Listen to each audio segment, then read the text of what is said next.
મોડી રાત્રે ગુજરાતભરની જેલોમાં પોલીસ દ્વારા દરોડા પડાયા હતા. ગૃહ વિભાગ દ્વારા રાજ્યભરની જેલોમાં છાપોમારીની કાર્યવાહી કરાઈ હતી. આ પહેલા ગાંધીનગરમાં ગૃહ રાજ્યમંત્રી અધ્યક્ષતામાં ડીજીપી સહિતના ઉચ્ચ અધિકારીઓની બેઠક મળ્યા બાદ કાર્યવાહી કરાઈ હતી. જેમાં હાઈટેક મનાતી લાજપોર મધ્યસ્થ જેલમાંથી કેદીને આપવામાં આવેલા ઓશિકામાંથી ચરસ ગાંજા સહિતના ખેપી પદાર્થોની પડીકીઓ પણ મળી આવી હતી. રાજ્યભરની જેલોમાં પાડવામાં આવેલા દરોડા પાછળ યુપીના ગેંગસ્ટરની શંકાસ્પદ એક્ટિવિટી છે. સાબરમતી સેન્ટ્રલ જેલમાં અતિક અહેમદ હાઈ સિક્યુરિટી ઝોનમાં હતો, છતાં ઉત્તર પ્રદેશમાં એક શખ્સની હત્યા કરાવી હતી. ત્યારે વોટ્સએપ કોલથી વાત કરી હત્યા કરાયાના આઈબી ઇનપુટ મળ્યા બાદ આ સમગ્ર કાર્યવાહી કરાવવાનું મનાય છે. સુરતની લાજપોર જેલ, અમદાવાદની સાબરમતી સેન્ટ્રલ જેલ, વડોદરાની સેન્ટ્રલ જેલ અને રાજકોટની જેલ સહિત રાજ્યની કુલ 17 જેલોમાં પોલીસના વ્યાપક દરોડા પડ્યા હતા.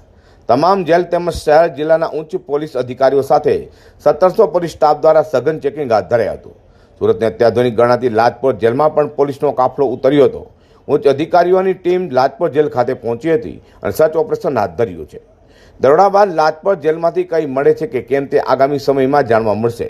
ઉલ્લેખનીય બાબત એ છે કે લાજપોર જેલમાંથી ભૂતકાળમાં મોબાઈલ ફોન મળી આવવાની ઘટના પણ સામે આવી ચૂકી છે.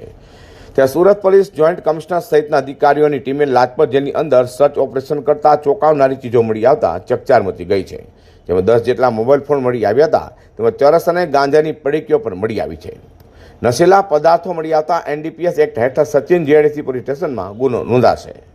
દરેક જેલમાંથી જેલ પ્રતિબંધિત વસ્તુઓની બધી નસ્ત નાબૂદ કરવાની કાર્યવાહી કરાઈ રહી છે. જેલ વિભાગને સાથે રાખીને રાજ્યમાં સૌ પ્રથમ વખત જેલો ઉપર ઓપરેશન હાથ ધરાયું છે. જેલમાં સર્ચ ઓપરેશન ગૃહ રાજ્યમંત્રી હર્ષ સંઘવી સાથે બેઠક થયા પછી શરૂ થયું હતું. ગૃહ રાજ્યમંત્રી સાથે ડીજીપી વિકાસ સહાય, જેલ વિભાગના વડા KLN રાવ અને આઈબીના વડા અનુપમસિંહ ગેહલોત સર્ચ ઓપરેશનની પર નજર રાખી હતી. અઝર કુર્સી સાથે હર્ષદ સેઠા.